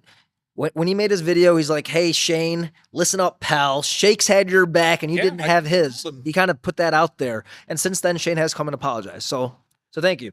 So you know what? It takes a big man to do that. To me, I'm like, you know what? We're cool. Whatever. You know, we went through something very interesting and you know, in parts traumatic together. Sure. Neither of us were thinking straight, so I forgive him. Okay. But the other guys on the show, no way I'm ever chilling with them. So the worst part about being a villain is the people on the show with me knew I wasn't one, but they went along with the story. Yep. Right? Because number one, it protected them to have somebody else be the villain. And number two, hey, that's pretty much it. That's pretty much it. Who are the other guys? So it was you, Shane, Jarrett. I forget the other ones. There's Nick. Oh, Nick was the worst one. I fucking hate that. So it's called. If I ever see him, I know, right? It's called virtue signaling. Yes. So that's the other one. So that was number 2. So they're protecting themselves, but also making themselves look better by saying, "Hey, this guy sucks," and because because I also don't think like him. Don't condone him, then I must be a good person, right? So it was a lot of that stuff. So I don't talk to those guys. I would never talk to those guys. But here's the interesting part. They came in guns blazing during the reunion, blasting me, and now they're all divorced. All That's right. Nick and Danielle. Dude, we knew Nick and Danielle was going to be a fucking train wreck. Jarrett and Ayanna. Yeah. You should hear the reason Jarrett and Ayanna got divorced. What Jarrett got caught doing. Yeah. Not cheating, but it's up there with that. For something, especially if you're a public figure, and if you have a public figure marriage and you get caught doing this thing, it's very embarrassing for your wife. We'll just Was he with a train? Was there an Optimus Prime involved? No Transformers. No Transformers this time. He was doing Shockwave, I mean. What is LA? But anyway, so the irony there is these guys were full on attacking me. Yes. For standing up for what I believe in and just being honest. And they wanted to pretend everything was great with them. And one way for them to do that is to attack me. And now they're all divorced. Let me ask you one last question. Yeah. Shane fucked Shayna. Am I right or wrong? Shane, what was that? Shane fucked Shayna. Oh, I will not answer that. I will not answer that. I will not. There's no way I will answer that. Shayna's happily married. Shayna's a happily married woman. Shane. I bet she is. Yeah. Shayna's Mr. Greek guy. Yeah. You saw how quickly she got her fiance up out of there when they started asking him questions at the party. I said, yeah. Right. Shayna knows that. Yeah. See, I call all of that. I was like, yeah, she's getting them up out of there because people are going to start singing like a canary. You know what? It was before they were married. Whatever it is happened or didn't happen. And now they're a solid unit. I have nothing bad to say about them. So that's where we're at with that. Wow. Very good. How about that? Have you seen season 3? I have, yeah. Your thoughts? Yeah, season 3, it was very interesting. Alexa's a fucking fat ass. Dude, like, how fucking disgusting is she? And the thing is she's always wearing like scantily, like no one wants to see her. Well, here's the thing. I'll say this about Alexa. You know what? It's not a weight thing at all, because there are guys that are into that, and more power to them. Because some listen, it's not about like if the girl's overweight or not or whatever. It's about what are you attracted to as the guy. And some guys like thick girls like that. Or some guys don't have the game to get girls that don't look like Alexa. Just like Myron, definitely do. You give a chubby chaser a blue check mark, a Lamborghini, and $1 million, and I promise you, he no longer likes chubby girls. Okay, that's an interesting take, and I definitely get your take on that. I love this. But I'm telling you, I know dudes who are fit, attractive dudes, and that's okay. All right. You know what? You know what I'm saying? You like. All right. Okay. You like what you like. I ain't mad at that. You like what you like. Snitching over there, Luke. Like, what's and it's funny because a lot of times it's a lot of times it's a thin guy. It's a thin guy. They become enamored with that, and you know what? There's a biologic reason for that too, but we don't have to get into that. Please do. All because right. I'm very curious. All right. Speaking as a veterinarian here, you know, and animals are people, of course. Yes. Right? We know that. So one of the reasons we tend to choose our mate is, well, the reason we tend to choose our mate biologically is because we want to create the most successful children, right? Sure. So subconsciously, whether we realize it or not, we're looking to fill gaps in our own genomes where we're makes sense. So if he's really skinny, he's looking for that makes sense. Yeah. But it goes much further than that. It goes into like what diseases that, you know, one race may be susceptible to versus another strong. So like hypertension, I'm a black man, so yeah. Exactly. So, you know, when they say opposites attract, there is a very biological reason for that. Now, on top of that, there's the societal programming we have, which complicates things. But if humans were just left to kind of like do their thing, we would all be just like one like homogenous kind of color. I got a buddy of mine in Vegas. I'll never forget this. He said by the year 3000, everyone in the world is going to be like the color of like a paper bag. Because all those walls will come down. Yeah, right? like that's it. We're gonna be saturated. Wow. So you are doing another. You're gonna have to tell me like behind the scenes, like what's going on. We'll talk about that. For sure. I can't wait. Yeah. All right, let's go around. Let's give our final thoughts. Dev, fire first. What you got? Thank you everyone for coming. I really appreciate your time. Who is Mark? Just kidding. No. I think that successful relationships are about sacrifice. So if you aren't sure, well, let me put it this way. If you think that you're going to have it all, be prepared to trim the fat before you can even be close to getting half of what you want. I think that, a lot of times we think what's important when we're young is going to always be important. Certain things aren't. And I think it's really important to focus on the big picture. And love is about taking care of people. And if you don't enjoy that, then you're probably not cut out for a long-term relationship or a family, to be honest. Okay. And there are some people that are like that, and that's perfectly fine. But if you think that you're going to sacrifice things by, giving up social media or going out to bars and clubs to maintain a relationship, just wait till you see what life's got coming for you. Because if your employer is not restricting you, your family's not restricting you, something you've got to make compromises in life, and there's going to be a balance. What that balance looks like is different for everybody. But be prepared to make some sacrifices along the way.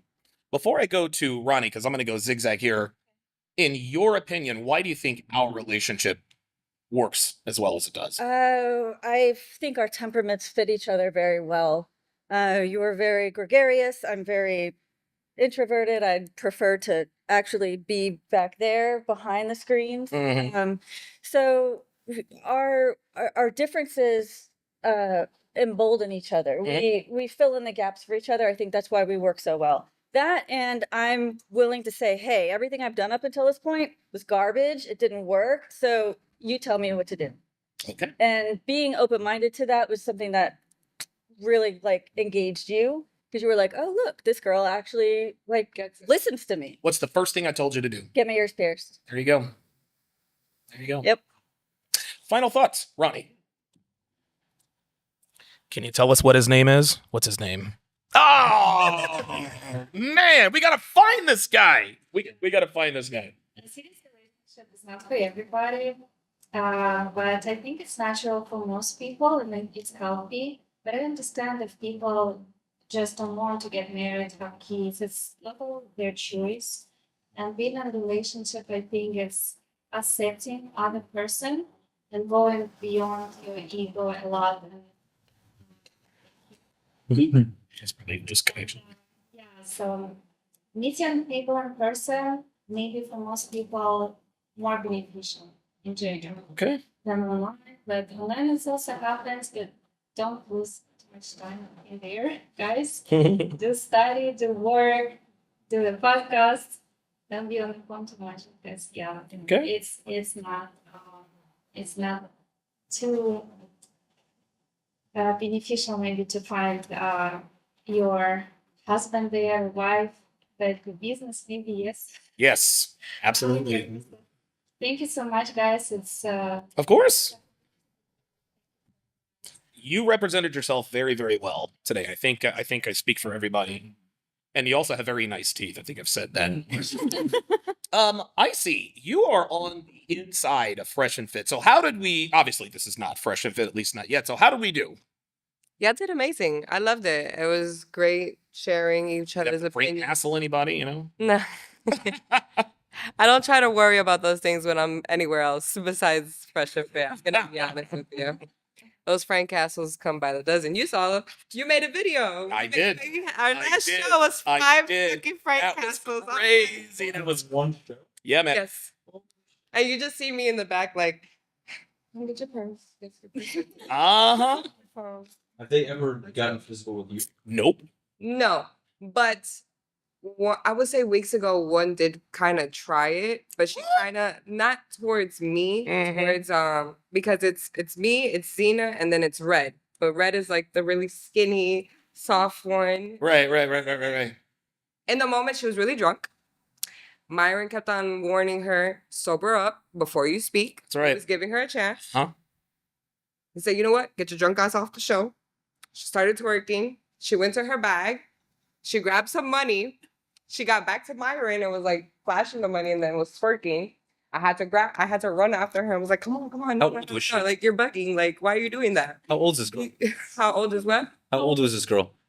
I would say she was probably in her 20s, like early 20s. Women grow old, they never grow up. No. Even the old lady that was sleeping, she started twerking on the Yep. See? And now it's on YouTube. Women grow old, they never grow up. Yeah. Now it's on YouTube. Oh, yeah. Yeah. This is she. No. And then that's not even the big part about it. She went when we kicked her outside the door. She started banging on the door with her foot, like trying to get in. So when we opened it, I was like, "Bitch, stop trying it! Like you're really trying the wrong one." She looked at my friend and she started cussing my friend out. Mind you, I'm looking dead at her, cussing her out. She's like ignoring me for some reason. Erin comes out of nowhere, grabs her drink. She grabs the drink because she was about to throw it on Red, and then Red was like, "You're not gonna do it." And then we close it again. She starts banging on it. He's like, "Hey man, I'm gonna call police on you," and she just ran to the elevator. And it's like that's all we had to say was just call the police. I'm like, now next time I'm gonna use that. Now explain to them why it's now you, Xena, and Red as the muscle, because it wasn't like that before. Tell them why that is. It naturally went about. I'll tell you guys why. Because girls are far less likely to get physical with other women than other men. Well, that is true, but in the beginning, when I welcome all the girls from I'll say from jump point, they know not to fuck with me because I'm already on top of them, if that makes any sense. So it's kind of like, with me, I'm like the mother in the situation. So it's like, if you fuck up, it's like, sweetie, what are you doing? I told you don't make yourself look stupid. Right. You know? Respect for you. So it's like with me, they'll never cross that line of point where it's like, fuck you, bitches. If you really want to get there, we could get there. But my anger also throughout the year, I kind of like, at first I used to be very jumpy, like, bitch, what's up? Let's do something. I have an analysis actually. But now I'm more like, I think I could put out a fire by being calm and just Like, hey, look, funny how that works, right? It can't be that way. Yeah, it's the same tactic you got to use towards men too, but Yes. it works. Rafi, final thoughts and analysis. Okay, no, the analysis is, and I'm very confident you'd agree, is you probably had your wild past in whatever context, and now through Fresh and Fit and learning all these concepts, you've mellowed out a lot. I have. More traditional. I my growth, honestly, from my first episode till now, you could see it in the way I talk, the way how I act. But they're misogynist, women hating. No, now I'm a misogynist. I don't give a Ah, you stupid. Everyone called you a pick me now? Like, you get all those? I guess if I don't really, I'm not so much of a pick me though. I don't think you are, but I'm saying that. So that term, it's really a Twitter term because that's just girls that can't get the guys that they want. The way how I see it. Oh, you're just a pick me because you work for them. Okay, yeah, whatever. Fine, Shut up. whatever. And by the way, I see you are the only female I have up on my wall in any of the house. It's the boat party. Yeah, the boat party picture. Yeah. I saw it when I was looking at you. That was cool as hell, wasn't it? I was like, that party was a fucking movie, man. we're actually gonna have another boat party when our Fresh and Fit Clips channel. Let me check on When it right hits 1 now. million, yeah, they're Actually 500. He wants to do it at 500K. So let me check right now. I think we're at 470. Ooh, all right, everybody share it. Everybody share it. I am there, yeah, dude. Share that shit. God damn. Was it rough? Oh yeah, Rafi. I'm sorry, Rafi. Yeah. We'll go Rafi, Sebastian. Remind me again what. Final thoughts. What did you think about I was actually expecting, just by how you are in general, you have no issue with confrontation. Nope. And I was stoked for this because I'm very opinionated. Oh yeah. So I thought that some of the women on the panel were going to be very argumentative. We're going to really clash, and I also didn't think there were as many guys. So not in a bad way. It ended up wonderful. I love what everybody had to share. I definitely got value from everybody here. I just love it. Thank you for the opportunity. Absolutely. Sebastian. Well, Real like to quick, say- they're at 474. Woo! So 500K. Are you coming to this one? All right. Okay. Yeah, you better come. Yeah, man, because Let me know. listen, they recognize you before they recognize me. I don't have size E tits. I know. Sebastian. Yeah, hey, he's a big boy. But I'd like to say thank you for inviting us. Of course. Because we've known each other for some years now. Yes, we have. Yeah. But I'd like to say that with this panel, it really gives me hope, especially the women here. I'm kind of with Rafi. I've seen these types of shows before. I've watched Fresh and Fit, and it's kind of like kills your soul a little bit. That yeah, I'm proud of you. but Yeah, even here. from 18 to 30 to 45, correct? Sure. 46. 46. She's like, yeah, I'll take it. You all have really good heads on your shoulders. You all kind of are more traditional, which is really good to see. So that's great. And as far as the men, I think one of the things that's wrong with our generation is that we have instant gratification and we have commitment issues. And I would just say to anybody with that problem, it's better to commit 100% to the wrong thing than 50% to the right thing. Okay. Okay. I like that. Wow. Interesting. Very. I think it depends on context, and I'm not sure. What do you mean? And what? So for instance, right? So for instance, if let's just take a relationship, right? And you think this girl's the one, it's better for you to be 100% in and then find out at the end that, okay, just didn't work out. Then maybe this girl is the one, but you're 50% in, 50% out looking for others. So it's better to go 100% into the wrong girl. Yeah, it's better to regret something you did than something And you learn Exactly. from it. Try it all the way, and if it doesn't work, it doesn't work. Exactly. Yeah. Melissa, what did you get out of this? First I just want to say thanks for having me. Of course. Everyone on the panel was great. I would say I learned a lot because I feel like I am one of the younger. I said it too. Oh, did you really? Oh, I feel. What'd you say? We said birch. You said I feel like. It's a Fresh and Fit. Oh. Yeah. I feel like Any girl that'd be like, I feel like birch. birch. It's always boxing. I say I feel Yeah. like a lot, or I just, and it's like, I did learn a lot from this, and I learned a lot from the perspectives that everyone had. And where everyone came from is obviously different, so that also brings, like, all of us here right now, like, you could all just be in different places. So it's very coincidental, and it's, like, cool. So thanks for having me. Absolutely. Lorenzo. Again, I do want to say thank you to you. Of course. For extending the invitation. Last time you invited us to anything, it was phenomenal. So Yeah. thank you for that. Thank you for everyone for sharing, your personal thoughts and opinions.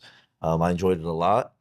And then some advice for the young men out there: be patient. Good things take time. Work on yourself, because you're only in control of yourself. So once you master yourself, you can master everything else. Okay, very good. Jake. Yeah, no, this has been fantastic. Meeting you guys. I feel like the red pill community gets a bad rep.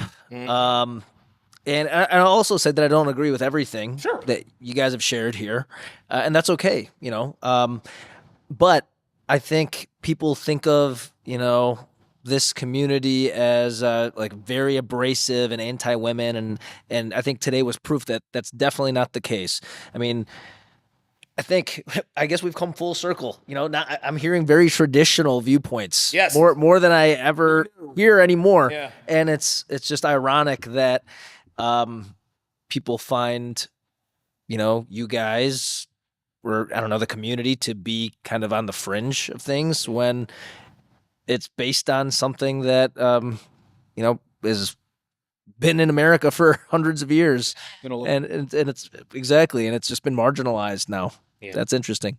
Yeah, normalcy is different. Exactly. Normal's not so normal, right? Yeah. Thank you. And Kim, the loudest of us all, please give us your final thoughts. It was great being on here. Thank you. Of course. It's great to see people have a discussion without women getting into arguments and getting their feelings hurt because someone doesn't think like they do. Yeah. Okay, very good. And that is going to wrap up episode number 12 of the Hashtag How to Relationship podcast. The first 11 episodes were just you and me. I'm thinking episode 13 will either be back here or Atlanta. I'm still looking into that. I'm thinking about having a discussion about interracial relationships. In Atlanta? In Atlanta. And on one side, I'm going to have 4 couches. There's going to be some black men, some black women, some white dudes. It's just going to be white girls. It's going to be white girls. And I think that's going to be a very worthwhile, discussion. It is going to be incendiary, but I think we'll learn a lot. Thank you to each and every one of you for being here. Short notice. Icy, I gave you 3 days. Melissa was today. You were today. I called you guys 3-4 hours ago. Yeah, Rafi, Ronnie. Dev, I didn't tell her till we were getting on a plane. She had no idea where. She's like, "Where are we flying?" "Oh yeah, we're going to Miami for." But thank you guys all very, very much. You guys call the dogs better. Well. And hopefully we can all get back together and do this sometime soon. So thank you all for coming, and we'll see you next time. Thank you. All right. Thank you.